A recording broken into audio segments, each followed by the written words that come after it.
Gala. I wonder what parts of her 7.5-year journey out of dysfunction will come to mind. What would the donors who support Dial Help most want to know? How often does an event such as this give the opportunity to hear a victim share their story? And what parts would be most helpful to the community at large?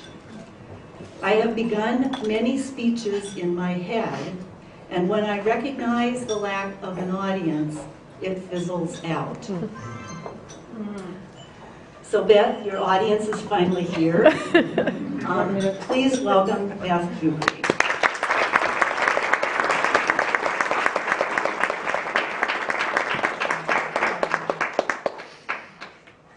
The people crying can't cry because they won't be able to do it. Hi everybody. I told Rebecca and I told Angel and probably Tom, but he's gone.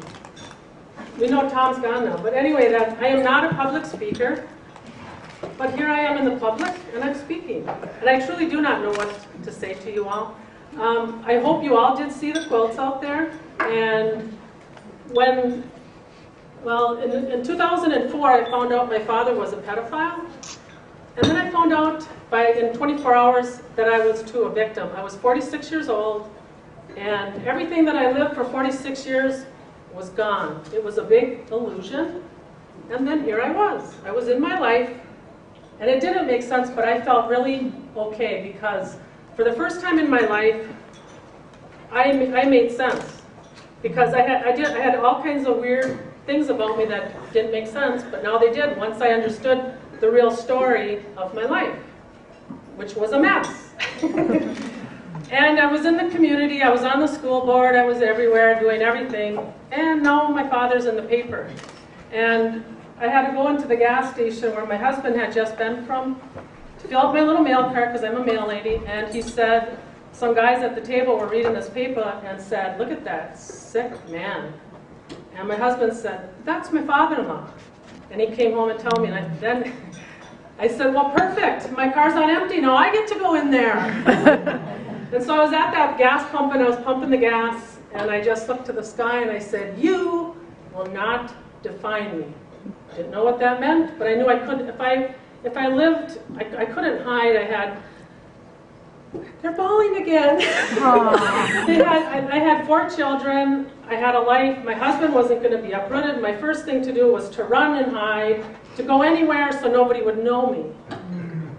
But that wasn't going to help anything. So I just decided I was going to do it somehow, some way, and I had no idea how. But the quilts came because I felt everything in my life was upside down and backwards, and the only place that I felt normal was when I was down quilting. And so every time I lost it upstairs, or I'm from a family of, there's 14, I'm the second oldest, I'm in touch with 1 brother, I'm estranged from everybody. And you know what? I do have to read this, because I didn't know what estrangement meant. I knew I was estranged, I knew I couldn't go there, but I just found out that it means alienation, separation resulting from hostility. And I always felt guilty that I left them. And I knew I couldn't stay because I couldn't get healthy there. But I didn't want to leave them because they were my family. But my family was hostile because there was a detective who came to my home to take my statement about my father. And I didn't serve him coffee. I had planned to, but I didn't. And we got downstairs to leaving the house. After I gave him my victim statement, he says, I hope this doesn't come between the relationship between you and your father.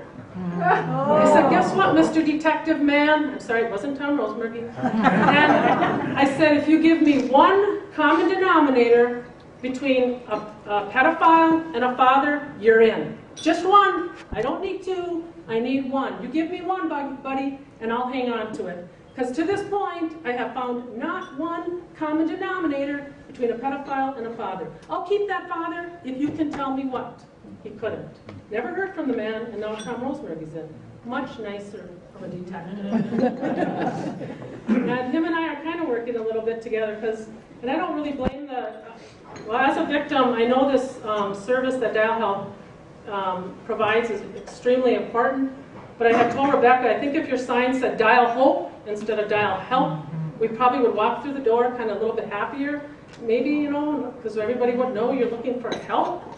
And even at the time of being a victim, I don't think you have your wherewithal to even reach out. You need the community to reach out to you.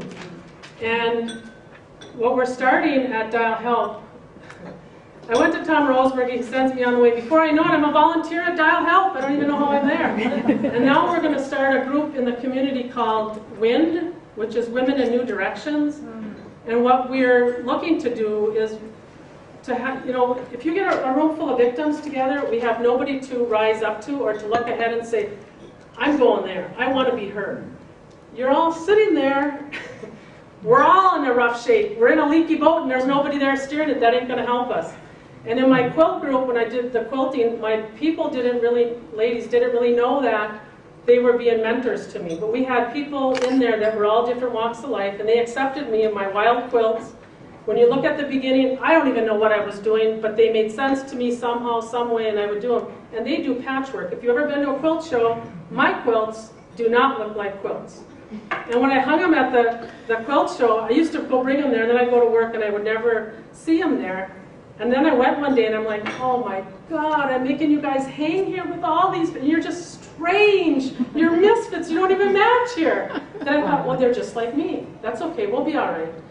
And so they don't match, and they don't get along. But the quilt ladies were very instrumental because it was a group of women together who had a passion, and they allowed me to be there. They allowed me to be, again, patchwork to me, it didn't, you know, and they just go, ah, nice colors, or I like the flower. They couldn't get where I was, but I couldn't get where I was.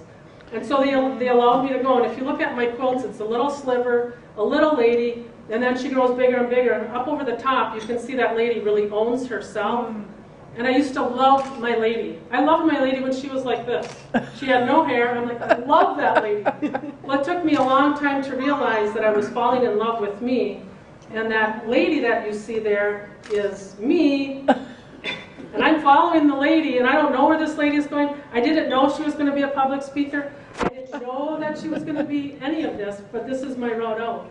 And so what I would like to ask of all the ladies here, sorry guys, that we have that group called WIND, and anybody who has anything to share, and it's Women in New Directions, and on the 21st of August is our first meeting, and it's going to be a vision collage of where you can see yourself going, and those collages will be what we do our meetings on. Like if somebody needs their vision and a new direction is to do whatever, we can incorporate that in that group. And I know Dial Help is probably going to keep wanting to talk about victims, which we do need, we do have to have it there, but I don't want to scare the victims away. So if you say WIND, and they're all ladies going in new directions, and all of us have room to grow, or most of us want to go in a new direction, you're welcome to come, and we way need people of all walks of life to be in the WIND, follow the wind with us.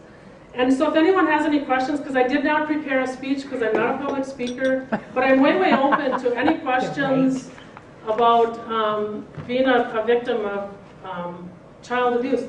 There is one thing too, though, I want to, for at least in the community, to recognize how difficult it is for a victim to exit a family. And there's an author, her name is Rita Lee, who I just started in contact with by email. And she wrote a book called I'll have to come back to that because I don't have it in my head. But anyway, what she wrote in the beginning of the book was, the people who have lost their parents and families due to abuse deserve the utmost respect and support. These people have risked it all to heal, to stand up for the truth. These peoples are heroes and angels who hold a horrific reality for everyone else, and they have suffered and escaped for that. I bow my head in reverence. And so I think if you think of victims that are, what you're asking them to do is to leave a family. And usually when you have a crisis, who do you go to? Your family. Now your family is against you if you're trying to get out. And take it from me, they'll work really hard to make it hard for you to go. However, in making it hard for you to go, it also makes you stronger. And like to face you all, it's so much easier than to face what I had to face. So I thought, public speaking, well, I mean, oh my gosh, that's easy. Yeah. In a way, because I faced my mother, and I had to